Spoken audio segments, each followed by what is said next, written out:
O, diba? Nagulat kayo? Walang makeup. Puro ointment ang mukha. Kasi maraming chismis na tinatago. Kailangan takpan. Magulong buhok. Hindi nasusuklay. Hindi pa nag-aayos. Tumataba daw. Napapabayaan kasi sa kusina. Umiitim. Kasi hindi na pagtutuunan mag-asikaso sa sarili. Hindi pa nakakapag-lotion. O, diba? Ilan lang yan sa mga comment nila. Hindi lang comment. Minsan sasabihin pa nila sa'yo. Hindi ka na nga nila like. Hindi ka pa hina-heart. Sinishare ka nga. Binabash ka naman. Yan ang natatanggap natin. Yan ang nangyayari sa atin. Lalo na kung hindi naman tayo kagandahan. Kung mataba tayo. Hindi nag-aayos at para tayong lotion. This is reality. Expectation.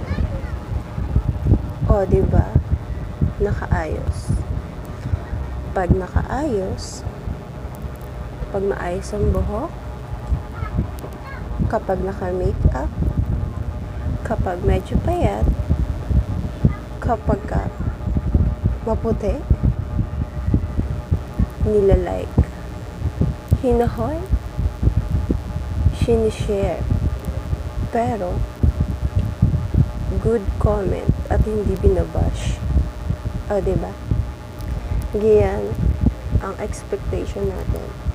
At yan ang mga gusto ng karamihan. Yung napupuri, kapuri-puri.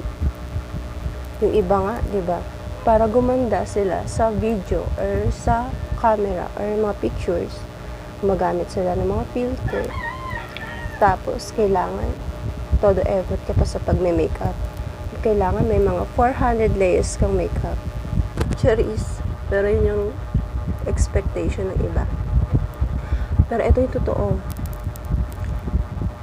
Kung saan tayo komportable, kung saan tayo sanay, kung sanay tayo laging nag-aayos, edi go. Kung sanay tayong hindi nag-aayos, edi go pa rin. Kung saan tayo komportable at kung saan tayo sanay, especially kung mami na tayo, dun tayo. Kasi dun tayo komportable. At saka may mga anak na tayo, may mga responsibility tayo na hindi naman talaga pwedeng pabayaan at iwanan. Pero kung dalaga ka pa, kahit anong gawin mo, gagawin mo. Pero kung mami ka na, 50% sa sarili mo, 50% sa mga bagay na importante. Hindi dapat lagi nawawala ang sarili natin. Huwag natin kalimutan mag-ayos. Pag may kailangan lang tayong puntahan or kunyari magpipicture tayo, wala namang masama, diba? Huwag lang tayo masyadong palahusga sa ibang tao. Tingnan din natin kung perfect tayo. Bago tayo humusga ng isang tao, siguraduhin natin kung perfect ba talaga tayo para humusga. Pag perfect na tayo, tsaka natin sila husgahan. Yung siguradong wala tayong kamalian sa sarili bago tayo mahusga ng ibang tao.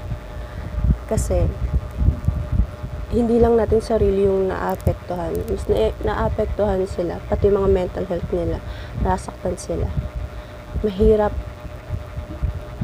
magbitaw ng salita, lalo na kung merong naagrabyado. Diba? Meron na rin yun sa iba yung nakakaso dahil ng babash ng todo-todo. Minsan nga, mild lang yung bash mo, pero grabe na yung effect sa isang tao. Grabe na yung namasa nilang damdamin hindi maganda. Kaya, be respectful at pag-isipang mabuti ang iyong sasabihin. Bago mo sila i-bash, bago ka mag-comment, pag-isipan mo mabuti. Kasi, hindi sa lahat ng oras maganda ang sasabihin natin, maganda ang bibitaw natin salita. At nasisira ang mental health nila at nakaka-apekto sa mga family nila. At malay mo, magkaroon ka ng issue sa social media, tapos magkaroon ka pa ng kaso. Yun lang. Thanks for watching, guys. Bye!